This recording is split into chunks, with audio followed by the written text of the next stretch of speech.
ด้วยการให้ยารักษาอาการโรคหัวใจพอรักษาไปแล้วเนี่ยอาการเด็กดีขึ้นนะครับแพทย์ลงความเห็นว่าเกิดจากความเครียดนะภาวะของความเครียดแล้วก็ไปส่งผลทำให้เส้นเลือดฝอยเนี่ยมันแตกแล้วมันก็ไหลออกมาทีนี้พอย้อนมาที่น้องแพรวาเนี่ยหมอหมูบอกว่าหาสาเหตุไม่ได้เพราะฉะนั้นอาจจะต้องไปตรวจสอบเพิ่มเรื่องของฮอร์โมนเพศอย่างละเอียดรวมถึงไปดูเรื่องของสภาวะจิตใจของเด็กด้วย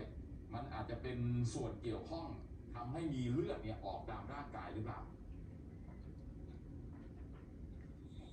ว่าในขณะที่เส้นเลือดก็ยังไม่ได้แข็งแรงมากประกอบกับจะมีเรื่องของฮอร์โมน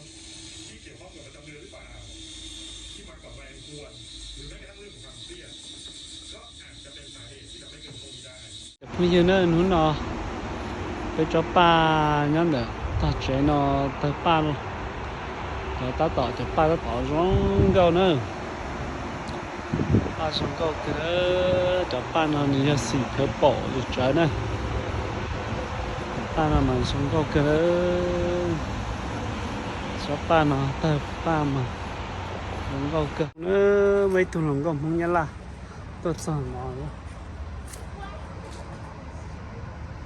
tôi không nhớ là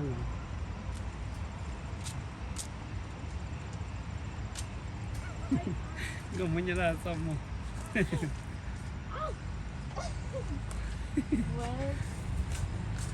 đóng tiền mà